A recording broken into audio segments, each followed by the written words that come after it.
So now you've got all the pieces to climb up the rope, but we don't yet know how to climb down safely. So while we learn how to climb down the rope, we're going to limit you to just 2 clamps. You're only allowed to secure 1 clamp, stand and reach, and secure a 2nd clamp. Any higher for now isn't safe. This is going to allow you to get high enough to practice coming down from a safe height, while it also gives you the time to practice the efficiency of your clamp. Here's how to come down the rope.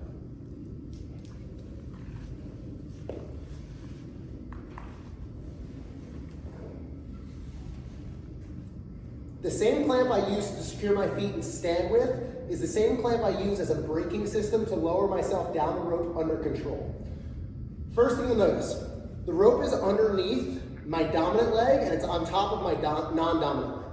If at any moment it slips off the top of my non-dominant leg, like this, I'm now hanging for my life.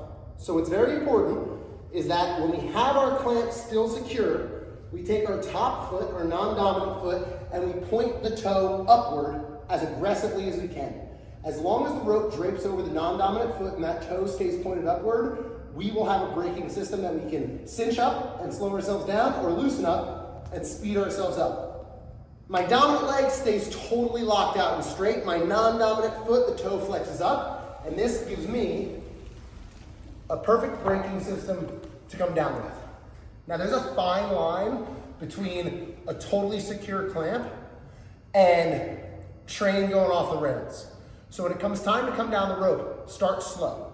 Go from your secured clamp, flex your non-dominant toe up, and then ever so gently eke a little bit of daylight in between your feet until your legs start to slide. A few things that can go wrong. Number 1.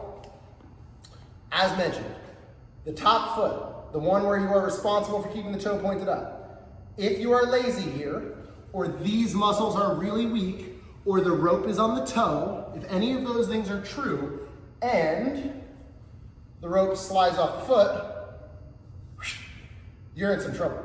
Trap door just fell out from under you, and now you're hanging from your arms. If that happens, which it will, it's totally okay. Because of the drill we did with the pull-up bar with the knee tuck, you know exactly how to refine your clamp and try again. But that's the first thing that can go wrong, so make sure the toe stays pointed up.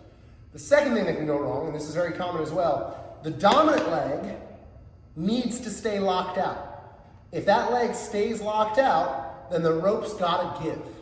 But if the dominant leg knee bends, then it absorbs the energy of the rope and you don't slide down, you just squat down. Here's what that one looks like. So, my non-dominant foot, toe is pointed up. My dominant leg is straight. When it's straight, the rope slides. When it's not straight, the rope doesn't slide. I climb down because this leg bends and absorbs it. So to go down that rope successfully, my right leg needs to be rigid and straight. The final thing that can go wrong here is you separate your feet too much and you come sliding down that rope and you lose all the skin in your hands. All 3 of these problems are going to happen several times until you become a technician on the rope. So in order to keep you safe, we're going to limit you to 2 clamps. And here's what's really cool about that. I'm not limiting you on how high you can climb the rope. You can climb the rope as high as you want to. But I am limiting you on 2 clamps. Because now you have incentive to reach really high, because you're not allowed to jump. Reach really high, tuck your knee as high as possible, and seal that clamp really, really tight. Because if you can do those 3 things, then you're going to be very efficient at a rope climb.